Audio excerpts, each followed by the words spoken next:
Hi everyone, and welcome to the Monomyth Diaries, a bi-monthly podcast where ordinary people get to share their hero's journey. I'm Mandy. And I'm Karen, and we'll be your hosts. Each episode will feature a hero who will share their journey of growth. We'll hear stories about forgiveness, survival, determination, and much more. We're glad you're joining us because we all have a monomyth to share, and someone out there needs to hear it. Welcome back to another episode of the Monomyth Diaries, where it's a take what you like and leave the rest podcast. In this episode, we move into Cindy's transformative journey. So Cindy, you've left your second marriage and got connected to a church with quote unquote no perfect people. Can you elaborate on how your new relationship with Jesus played a big role in shaping your new identity? Yeah, sure. I think if anyone's experienced being at the very bottom, right? Like you just hit rock bottom, you kind of just feel like so broken, and you're just trying to gather all the pieces and not being sure of where you're going. Like there was not like a vision of where I was going to be other than I just needed to find peace within me and restore some hope. And so when I saw the flyer where it says no perfect people allowed, it was just that moment of, wow, this is definitely where I need to be, because if I'm not perfect, I'm sure other people who are not perfect there we will be able to support each other. Yeah, you could identify with that. Yeah, exactly. And so, I just wanted to try it out. It was really just in the neighborhood that I was living in. So it was convenient. Perfect. With having kids, and Brandon at that time was still super young. I was like, I can't be away too long.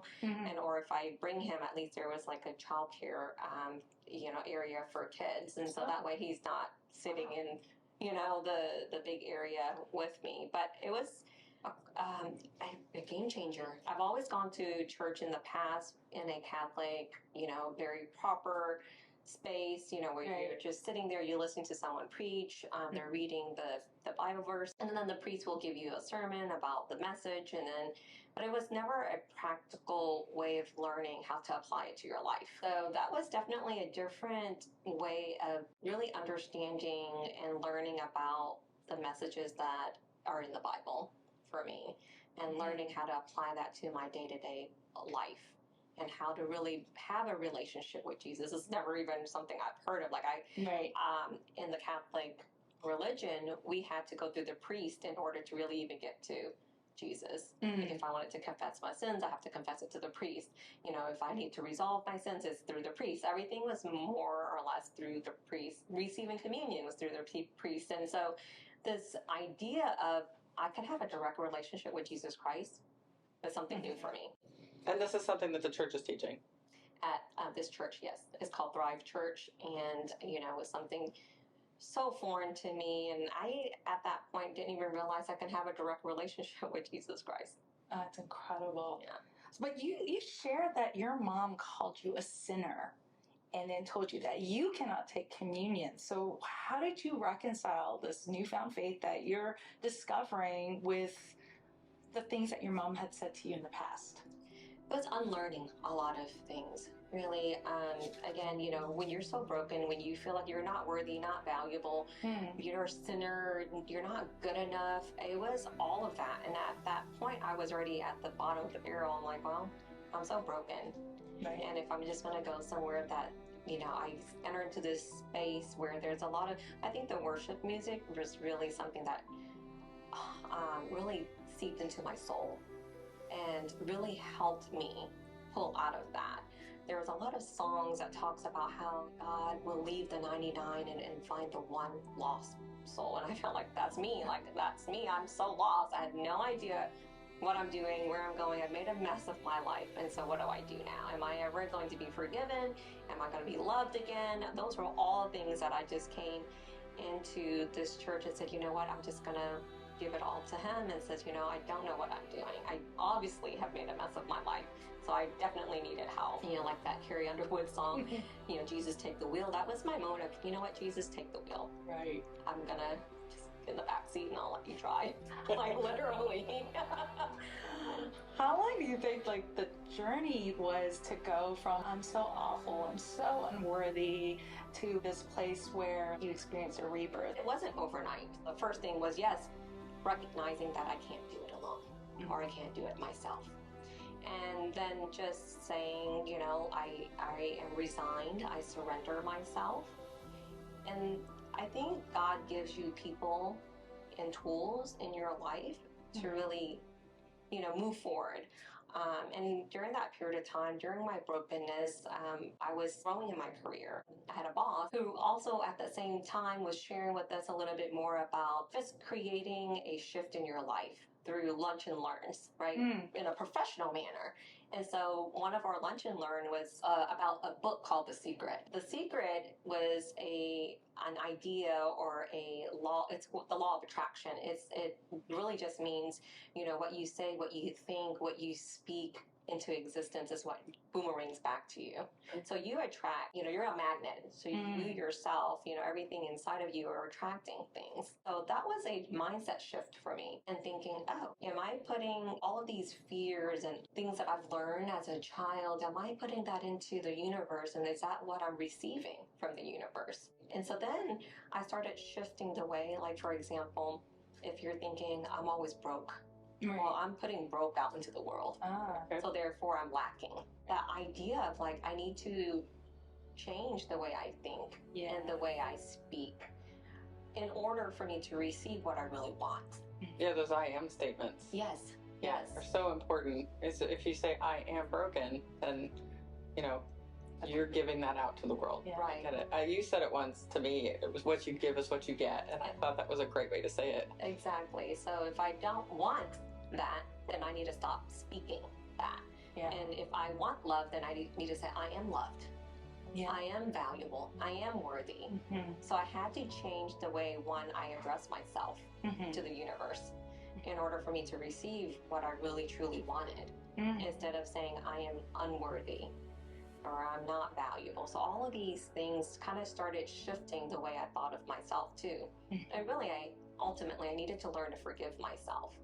And that walk in this, you know, this journey was not always an easy one, because there are so many things that you're just, it became a habit, right? Like, it's habitual. But, you know, when I started going to church and really walking with Jesus, like he says, you are loved. Yeah. You are enough. Totally. You know, you have all the tools that you need in order to get what you know, your purpose is to fulfill your purpose. And it's a journey, it's a walk with him, not, you know, and so it wasn't an overnight thing, but it was a shift. It was a, you know, a shift towards the path that I needed and wanted. I love that you're working in an environment where your boss valued teaching skills and tools to his employees that help them with their overall well-being. That's fascinating and rare. Yes, and you know, it is very rare. And, you know, I stayed there as long as I did, and because they were constantly pouring into us to become better professionals, the better version of who you are. And, you know, and I have to admit, I think back to those days and I didn't appreciate it the way I should have. I love that you took agency. There's always something in you that was like, I'm going to act on this. I'm going to do something. The first step anywhere is just action, right? You have to take the next step. You have to physically show up for yourself. No one's going to do it for you. You know, when you get to the point where you're like, I don't know what I'm doing, I need help. And now I learned asking for help is not a bad thing. No. Asking for help is so needed. I mean, we are called to be in community with one another. Yep. And back then, there was a lot of judgment, but it's because I was first and foremost judging myself too. But ultimately, as an adult, I have to take responsibility for my own decisions and my choices. Yeah, you're doing a lot of self-reflection now. Oh, yes. Absolutely. And I love you are also choosing what voices and messages to dictate your next decision. Absolutely. So when they say, you know, if you look around and the 5 people that you surround yourself with, you're just the average of those 5. And it's so true. And it's like, okay, I need to get into a circle where I have more positive people around me. I need to surround myself with, you know, the church who's telling me and reminding me, don't forget, Jesus loves you. You know, you are loved. You know, just that simple reminder. Remind me, how old were you when you found Thrive Church? Probably in my early 30s, maybe. So you're in your early 30s. You're attending church and working on reforming, reshaping your identity. Yes. And your boss has had a big hand in this. What else have you done to redefine yourself during this period of transforming? When God's really leading the way, He's going to put people in your place. And He's going to put other things, in front of you. One of my great friend Jenna had introduced me to a lady who was doing workshops, and her workshop was called Live at Choice. And at that time, when you're broken, sometimes you just don't want to carry on, ending your life might sound less painful, I guess. And so I took this workshop. It was such an expensive workshop at that time for me. And it was a 2-day workshop. And my friend Jenna is like, you have to, if you really want to work on yourself, I think this is going to be a great workshop for you. I actually paid up the money and I invested in this workshop. And this workshop, really what I learned, a couple of things. One, I needed to identify that and really accept that everything that has gone right and wrong in my life, that I'm the common denominator. Wow. That I had to own what had happened. Like, it's also my fault. Right. Husband number one, husband number two, yes, I didn't get to choose my parents, but this is me. This is my world. Wow. I'm the center of my world. And interestingly enough, at that time, we had a really bad divorce with my second husband. And so she asked me to put, his name on the board and describe everything. And at that time, I was just like, all these negative things. And they're like, So describe yourself. Yes. Okay. And so there was all these negative thoughts, all these negative words coming out. And then now they're like, well, what about, maybe someone that loves you? How would they describe you? Right. And so it's all about perspective. Neither list was right or wrong. It's just, we are a combination of all of that. And we need to identify with them. And we have to be okay with it. And what is it that we're not okay with? One of those things that I was not okay with was, am I a bad mom? Am I a bad wife? I have to be okay with me, because I'm not going to be a great mom all the time, 100% of the time. So there were those, movement of thoughts of, okay, I'm okay with being all of that. And I have to accept that I could be all of that. Just like, each person, whether it's my ex, whether it's my mom, whether it's my dad, they are the best that they can be with the tools that they have. Right. And I was only the best that I can be with the tools that I had. And how do I improve? I needed to learn new tools, how to react to things differently. Did that help you learn to forgive yourself? I know one time somebody said, Mandy, you were just doing the best you could with the tools that you had at the time. You can forgive yourself. And I thought, oh my gosh. Did you have a similar experience? Yes, very much so. Because by that point, I had blamed the world for all my problems. It's my mom and dad's fault. It's my ex's fault. It's everyone's fault, but my own. I may have taken a little bit of accountability, but I didn't own it. And so after that workshop, I really did have a lot of reflection to do. And I had to, I had to forgive my parents. That's a big one. I had to forgive my parents because they only knew what they knew with the tools that they had. Right. And I had to recognize that they came to America without speaking any English. Right. And they didn't have extra cash, as backup. They didn't have anything. They came with the, clothes on their back, and that was it. Right. And then on top of that, their expectation is only because that was what was expected of them. So it's a cycle, right? Yeah. And then of course, me choosing, I could have said no to my husband, number one. I didn't stand my ground, right? So it's also my fault. But they only knew what they only knew too. And so of course, going back to thinking about husband number one and husband number two, I had to forgive them, for they only had what they knew, and how they reacted is also their tools, and how to, maybe we all react a certain way to protect ourselves. And how we learn how to do that is from, what we learn from our parents, what we learn from, it could be anywhere, right? Our friends, it could be from anywhere, but I think it's part of our defense mechanism. So I learned quite a bit in that workshop, and did it cost me a pretty penny? It did when I didn't have it. It did. It's a leap of faith. And you must have had a good relationship and trust in your friend Oh, yes, absolutely. She's taken the workshop, and so she recommended it. And she and I had a great relationship, and I trusted her. Right. She says, if you want to make a change, you have to take some action towards change and invest in yourself. And so that was also, new to me, like that concept of investing in myself. Yeah. Oh, I love that. In the past, had not really truly done that. Mm-hmm. Going to the spa was investing in yourself, and I never did that either because it was, again, financial constraints. Was I didn't want to be in financial hardship, which can create problems in the relationship. So all of that was kind of a trigger for me. Like, I can't spend money. I was a saver, like save, don't spend. This is a bit of a deeper question I've been dying to ask. Would you say you could have only done that because you found church first, or like that give you the boost to put the money down, do the workshop, and then do the internal work of being able to take ownership? Because that's not easy. That's a good question, and I want to say yes, because before that I probably wasn't open to it. Maybe my friend may have mentioned it before even, and I would have just glossed over it. I wasn't at a place where I'm resigned to saying I need help. Mm-hmm. Maybe I still had that ego that said, I don't need anybody. I can do this on my own. But it wasn't until that very moment of I said, you know what, I surrender. I know I cannot do it. And I accept that I'm not able to do this. So here, God, you do as you need in my life, because I'm making a mess and I don't want to continue to go down this path anymore. Like, I was ready for a change. And so up until I'm able to admit that, I was no longer in denial. I knew that I needed to accept that there's got to be a higher being that comes into my life and create this miracle in me, because I couldn't have done it. So I think it would have been my faith first, and then recognizing through the faith that God is trying to help me. Am I going to, grab a hold of the people and the things and that he puts into my life so that he can help shape me into what I need to be?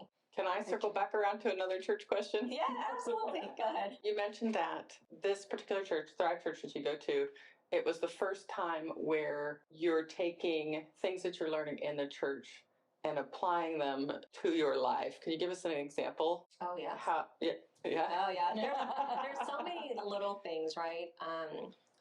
Let's start with the financial aspect of it. I remember sitting in service and the pastor was talking about how we go through life, and think of the game of Monopoly.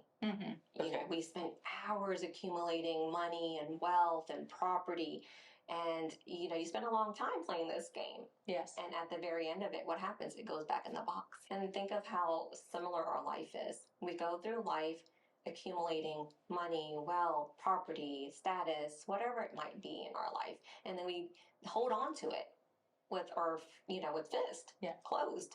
And so I remember that day, I'm like, oh, that makes sense. He goes, but you all go back in the box with nothing. You go, when we pass, we don't take any of that with us. So really, the game of life, just like Monopoly, yes, it's okay to accumulate wealth. It's not because of greed, but we have to understand that God is trying to entrust us with some of this so that we can actually have it flow through us and not, for us. Oh, wow. So in essence, the things that I've, maybe it's this career or this job that I'm given. Yes, I'm going to earn some money, but it's not really truly just for me. Right. It's really meant to, yes, I'm meant to accumulate wealth, but it's also to pass it and help it, with the community and help others with it. And how am I doing that with the money or the things and the more that he gives me, then my palms are open, because it's meant to just go in and then you're just passing it on. And how do I do that? Meaning, if I go through, if God gave me my first job and I'm holding on to it like this, how is he going to give me more? Right. If my fist is, clenched. And so then now I'm learning, okay, everything that comes through me is for something bigger than me. And I remember, like, as we get into our entrepreneur, I'm like, everything it's for sale because it's not really mine. It's not meant for me to hold on to. So I've now, I've adopted that mindset of, it's really not mine. It's a borrowed business, or it's a Yeah. borrowed family, it's a borrowed body. This is really not how I take care of it. Is I'm supposed to be a good steward of it. Mm-hmm. And that's really where I've learned through this church, Thrive Church, just sitting there in that message of learning, oh, this is a practical way of looking at life and looking at what I'm doing with my life and how am I giving back. Oh, I love that we're going to get to talk about that more in the next episode when we talk about your boons, because you do give back to the community a lot. You have been in some really tough financial situations. The temptation would be to hold on and not let go, but you don't do that. It's scary at first, right? It's very scary. What I've learned through the church is there's a struggle. Like tithing was scary. Oh yeah, come on. Right? Tithing and just giving that 10% that doesn't really all belong to me anyway. Like I'm just giving back 10% and I'm feared. Yes. Because you're right.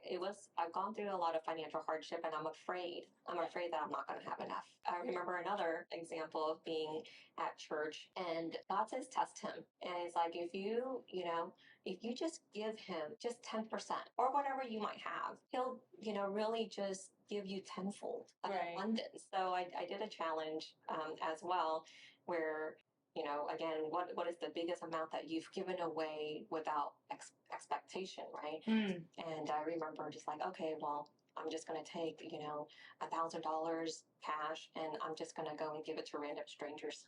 It was a challenge. Wow. And I remember at that time I was working in the Galleria. So during my lunch period, I mean, it's a lot of money, right? And I'm like, all right. And especially because you have two little kids. Yes. Yeah. So it was a challenge, but it was more of like what's weighing on my heart. I need to get over that fear. So I took the money and I literally was in my head. I'm already like, oh man, I don't know what I'm going to do. It was like all this, like voices in my head, like, no, you keep it, you got it right. Like I have 2 kids. And so then I thought, okay, well, what if I help a mom out? So I went to go find a lady pushing a stroller in the Galleria, and I walked up to her and I tried to give her the whole $1,000 because I was like, I don't know if I can just do. I just needed to get it done and over with, right? And she rejected my money because she probably thought it was a scam or like, what am I doing? Like, why is this random stranger trying to give me all this cash? Right? Yes. So then I was like, oh, that was a fail. And for a moment, I was like, maybe I should just go back to my desk and keep my money. Like, but I feel like that's a test. Right. God's always testing us. Like, where's your heart? Right. Because if you're afraid, if you don't really truly believe that I'm going to give you tenfold of what you're giving away, where's your heart? And again, it goes back to that. So then I said, okay, well, you know what? I'm going to go down to the food court. I'll go get something to drink, and I'll find random people to give maybe, half and half to. But as I was waiting there in line, I saw a couple that was right in front of me, and they looked like college students. And I was like, oh, I remember when I was a college student. Mm-hmm. I remember when I didn't have anything and, I needed some cash, whatever. I mean, and then I was like, why don't I and I hear those voices in my head, like, just give it to them. Just, so of course, I'm still playing in my head. I'm like, no, maybe I should just keep it for myself. Like, there's voices going on. It's a battle, okay? Absolutely. And so then what I did was, I said, okay, but I'm not going to let them reject me this time. I didn't want to feel that rejection. So I said, okay, I'm going to wait for my drink to come. And then as soon as my drink comes, and because, they order 2, mine should be, pretty quick, and I'll follow them. And I'm just going to hand them the cash and I said, don't ask me any questions, and I'll walk away. So that was playing in my head. So that's exactly what I did. As soon as I got my drink, I walked up to them. I said, listen, I heard, that you might be, or like, your conversation, and that you're college students, I think. So I said, listen, I'm just going to give you this cash and don't ask me any questions. And I'm going to just walk away. It's not a scam. And that was all I said. And then I walked away because I didn't want them to reject my money. And I said, if they reject me, then I'm going to be like, God says I should just keep this money. But I needed to fulfill the challenge because it was true that money was something that was, that I was holding on to too tight. Right. And I needed to let it go. This is just like a fraction of it. So I needed to slowly understand that things of this world is not for me. It was meant to help others in the community. And you don't know like who you need to help. You just need to do it. So that was kind of the first challenge I did. So it's done from my faith, right? So to answer your question earlier, would I have been able to do that in any other workshop thereafter if it wasn't for my faith first? And it is my faith 1st. Mhm. Like I had to trust that God's got me. And it doesn't mean to be irresponsible with the things that He gives us. It's just, you have to learn to let some of it go. I bet you changed their life. I hope so. I hope that they used it for good. That's the only thing. That was my only hope. But then I still shouldn't have any attachment to it either. Yeah, no. What they do with it is up to them, and I'm sure God's calling them to do something good with it, and I hope that they are also good, stewards of what they're getting. I have to admit, I'm just being reminded of the story you shared in our first episode with you about how when you were in such a tight spot, your friend Amanda came through and was like, "I'm going to pay your deposit," and that, I would argue, completely changed the trajectory of your life. Exactly. And so I should not be selfish in the things that I've been blessed with. And so that's the beginning of my journey of how do I give back? Yeah, it's that idea of as I give, I receive. Yes. Mm-hmm. Yeah. Our job is to serve others. And time's such a huge one. Like money, you can always earn it back, make it back. But time, you do not get back. That's a free will gift. That is very true. And so oftentimes we always put money, like the value of money, over the value of time. But it really should be the other way. But we're not taught that, right? The value of time is so valuable. And we underestimate it. All right. So looking back, what experience, strength, or hope would you give to women who are still caught in restrictive cultural expectations? Well, definitely the hope is that you are created and meant for more. We all have been created with a purpose. I know that sometimes I just got to walk in faith, and I know that God is for me. And so the people and the things in my life, if it doesn't feel good, that's an inkling. Like, a woman's intuition sometimes. I remember going back to husband number, husband number one. I was like, my gut's like, you're not ready to get married. Right. But I went against it. Right. Like, how often do we do that? Like, you feel it, and now I know, I recognize that that's probably the Holy Spirit talking to me and telling me, but we ignore it. Yeah, I used to ignore mine all the time. Yeah, that's the Holy Spirit speaking to us and really trying to give us guidance. Yeah, I would highly encourage people that, if you just take a moment and look around, that there's many, many good people around who wants to help. You mentioned the surrounding yourself, your top 5, and how would you say those individuals influenced you? Oh, quite a bit. For example, Amanda, like, she's so giving. Yeah. And without knowing, like, she's changed my life, and thereafter, like, she's so giving. And it's not, even at that time, like I said, she didn't have a lot, but even in the little that she had, she was so giving. Or, Jenna, so giving of her knowledge and her coaching of, like, hey, believing in me. Right. Right. And she's the one that invited you to the workshop. Yes. Okay. Yes. Or just understanding that she too was going through some of her things, and she's experienced it, so she knows there's no judgment. And what I love too, with even just those 2 individuals out of the so many that I have, they are always constantly working on themselves. They too are in process. We're all people in process, and so just because they're telling me what to do, they're also acting in their own way to improve themselves, to be the best version of them. And so along the way, we're all growing together versus, I'm growing, and then there's still, Amanda and Jenna from 20 years ago. That wouldn't work either. So we have to be people in process who are continually, improving ourselves and giving back. And how are we doing that? I love that phrase, people in process. Oh, yes. Because I always talk about that with my friends, and that's one of the things that I love, to surround myself with people who are always growing, wanting to be a better human being, working on themselves all the time. Yes. People in process. Yes. That's a nice way to say that. Now, there's one individual that comes to mind that you met in a very roundabout way that I would say probably had a significant impact on you. Says these 2 women. Yeah. So, during my journey in faith, again, it's random. We're always meeting different people. And I remember in one of my workshops with Melanie, again, during this time, I'm like, I don't know, I'm going to give up on men. I'm not going to have a good relationship with them. Maybe I'm just meant to be single. And I remember Melanie saying, Cyndi, I want you to detach yourself from the kind of man, like from the way he looks, the way how you're going to meet, like take all of that, strip that away, and just write what kind of relationship on a Saturday would you have with the perfect guy? No. And I think you called it your relationship vision, right? yes, yes. So just tell me what your vision is in a relationship, you know, because oftentimes as little kids or little girls, you're like, what's your perfect guy? Oh, he's tall, dark, and handsome, you know, like the typical. He's smart, funny, like so surface based. Yes. And so she's like, no, just tell me, you know, if you had a perfect guy on a regular Saturday from morning to night, what does that look like? And so I would write things like, okay, well, one, he would definitely be, you know, he can make me coffee in the morning. He would, you know, like just the little things that we take for granted, right? Or, you know, open the door, think about me when, you know, it's just, I don't know, random, like a song comes on. Just, and so I remember writing this down and she goes, okay, and I don't want you to attach that to anybody or any name, not even a visual of like someone that you met, nothing. So I wrote that. I remember writing it.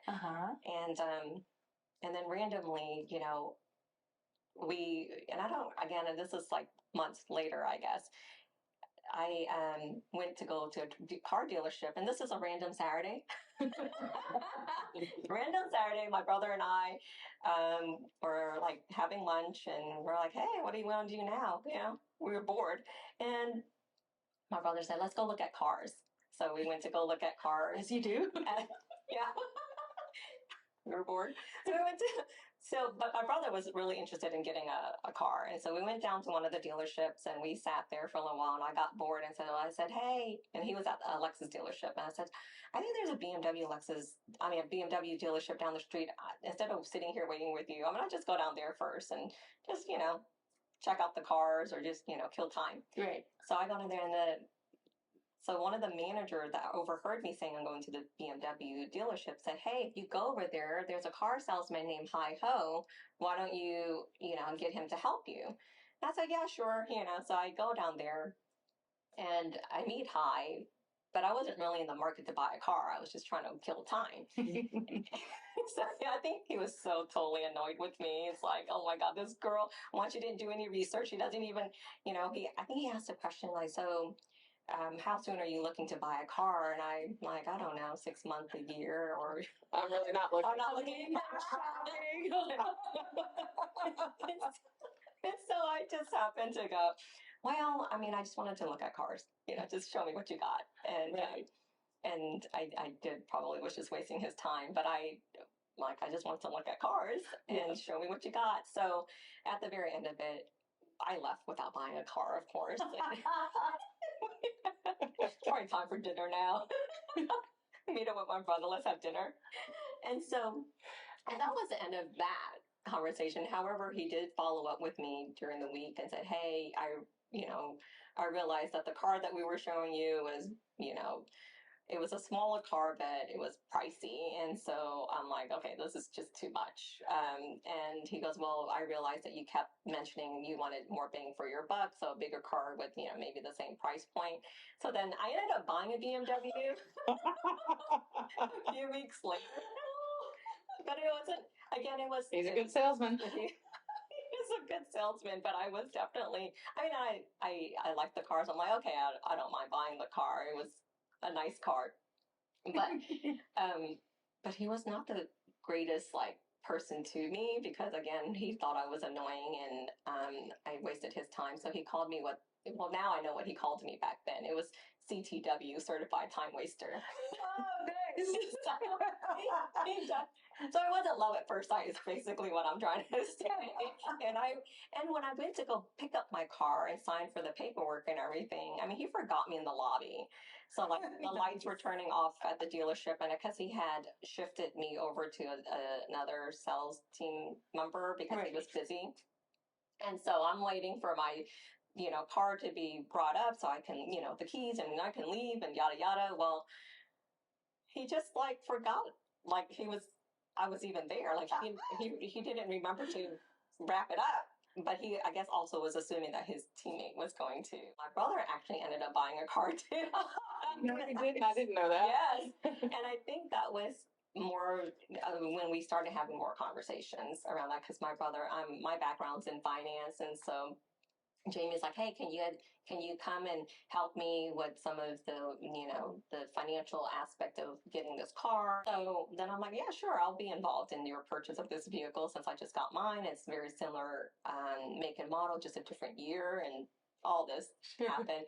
And I think that was kind of where Hy and I connected a little bit more, because my brother was now involved and he's helping my brother. I think he was paying more attention to my brother though.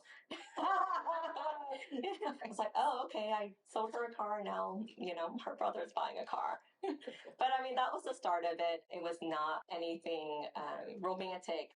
Fast forward a few months into it. I think we talked a little bit about our faith, and he too was coming out of a marriage that was not healthy. Right. And so I think the common thread there was that we were both coming out of a unhealthy relationship, and then we were both, in his own way, he was also finding faith in his walk in his faith, and he was actually attending Lakewood Church with Joel Osteen. Right. And so I was here attending Thrive, and he's attending Lakewood Church. And as we were having this conversation, he's like, hey, you should come and attend the church. Sounds like your church is very similar. And I thought he was just pulling my leg. I'm like, you don't go to church. You're a little skeptical. Yeah, oh yes, I was. He's a salesman, right? Yes. He just sold me a car. And my brother. And so then I'm like, okay, but I said, okay, but sure, I'll go check out your church, your old Joel Osteen church. And so funny thing is, he normally works on a Saturday because he was working at the dealership. So I was like, I'll just meet you. The initial first few times we would go there, and he had an older couple that would save him seats, because if you've ever been to Joel Osteen's church, like it's massive, even on a Saturday. And there's this elder couple. They would save him a seat, and then that day he's like, hey, I have a friend coming with me, so can you reserve both of us a seat so that we can get kind of closer to the stage? But I will say, God's putting people in your place to kind of bring you to the better experiences and getting me closer to him, right? Getting me closer to Jesus. And through Hy, I got to meet a great group of people that, expanding, my bubble, right? Getting out of my bubble into a bigger world of experiences that I never even imagined. And so on that, I'm super grateful for. So he's had a huge impact in my journey, not just through my faith, but through, my forgiveness, through, my understanding and giving back to the community, my journey into entrepreneurship and trusting, and, all of that has expanded. And so that to me has been in itself, my tenfold of things that God has given back to me, and just trusting that when I give, that I will get back. I love it's all God's timing, how you were at a certain point in your spiritual journey, and then Hy was at his point in his spiritual journey, and that's when the two of you would finally connect and meet. And how the more you were attracting and pursuing relationships, friendships with people that were healthy and calling you higher, you then started meeting more and more people who were like that, and it was transform your life because you would put those into practices. Back to my question about the experience, strength, and hope that you want to impart on people who are in the situation that you had started out with. Would you say right people is a big one? What would you say be the other thing that would be something that please go and pursue this if you see it? Well, we definitely need the right people, the right tools, constantly learning what other tool is out there. Even in a relationship, as Hy and I started creating this new relationship, at first it was kind of oh, this is so taboo, or this is, this is too soon, or there's a lot of, but if I just let go of all that, right, I have to admit, I have to learn new tools to really create a better relationship with myself and for myself with other people around me, whether it's with you guys or with even Hy or my parents. I had to learn how to, one, accept that they only know these tools, and what are the tools that I know, And one of the tools, for example, I will say that I picked up from my mom is growing up when she would get into a fight or, argue with my dad, like she would shut down. That's a tool that she used. She would just shut down. She would, lock herself in either a room or she'll leave. And, it's just like as if the world around her does not exist, including us sometimes. Mm-hmm. And it's like an ostrich sticking their head in the sand. yes. Yes. Yeah. So then growing up in my 20s and even, into my early 30s, that was what I would do too. If someone hurt me or something that, was not right, I would just shut the world out. Mm-hmm. Again, I left the Catholic Church for that reason. I shut the world out. And that's part of why I left, right? The geographical solution was to just leave. Like, shut everything out, like blocking myself and putting myself into this like cocoon, and I'm like, oh, I'm not like if I do that, then none of the problems exist. Right. Like, Right. So I learned and I recognize now that that's what I was doing, which was really hurtful to relationships. Right. Mm-hmm. And one of the things I had to recognize that, okay, well, why are my exes, doing what they do? And so I'm the common denominator. So therefore my pattern, what is my pattern? Mm-hmm. And so I had to recognize that, yes, it's okay to be upset. It's okay to have emotions. It's okay to express how you feel. What's not okay is to really hold on to that. Right. Yeah. So, I've had to learn and unlearn some other things and then learn, okay, it's okay to say, you know what, that really hurt my feeling, what you did or what you said. And then say, well, don't do it again, but here's how we can resolve it. But then I have to also let it go. Like I have to let some of that go and not keep bringing it up, right? Because again, I have to remind myself that sometimes the things that people say and do, it could be intentional to hurt you, but hurt people hurt people. That's so true. Mm-hmm. So I have to remember they're just hurt too. And I have to forgive them because how many times have I hurt people, whether it's knowingly or unknowingly? Along the way, I'm picking up tools, and some of the tools that I learned is it's okay to say, you know what, right now is not a good time for us to talk because I'm still, whether it's in your feelings, I'm still in my feelings right now. I'm still really upset, and I might say something that's going to come off pretty abrasive. So give me 30 minutes. Yeah. I have to learn to say, but if in 30 minutes I'm still not feeling well, I have to come back and say, listen, I'm still pretty upset. Right. So maybe we can give me another day or something. Like I'm just going to, like when I'm ready, I'll come to you so that the other person is not just waiting and lingering and it's going to be like, instead of one day, it becomes a year. That's not okay either, And so that's one of the tools I've learned is like, I have to let some of that go because holding on to it only hurts myself too. That's a very powerful tool. Yeah. I love that through all of your transformation over the years and everything that all the hard work you've put into it, I can see that you have your voice. You found your voice. Yeah. Especially being able to use that particular tool, you really have to be confident and find your voice in order to be able to say, hey, I can't talk about this right now. Oh, yes. Yeah. And that's definitely one of the hardest part of it was trying to say, oh my gosh, like, because it's so easy to forget that they're human too. Yeah. The people who have afflicted pain on you. Mm-hmm. And that they're going through their own journeys. Yes. Yeah. I had to recognize that I had to forgive. Mm-hmm. First forgive myself for not knowing, but also forgiving others for not knowing. And so, whether it's husband number one or even husband number two, who really, really inflicted a lot of pain, not just emotional pain, but physical pain. Mm-hmm. Like I had to say, you know what, I forgive you because you don't know what you don't know. Good on you for also discovering your worth. Those feelings that everything is worthy. It's valid. And acknowledging it. A lot of incredible people who remind me daily. Well, Cyndi, thank you so much for sharing your transformative journey with us. We really enjoyed hearing your inspirational story. And we hope that you stay tuned for the next episode where we get to talk about all of the boons and gifts that Cyndi has earned from all of her hard work. Thank you for joining us today. If you enjoyed this episode, please share, hit like, subscribe, and follow us on YouTube and wherever you get your podcasts. Feel free to email us at monomythdiaries@gmail.com with your monomyth and keep the conversations going. Until next time, heroes, let's journey together through stories.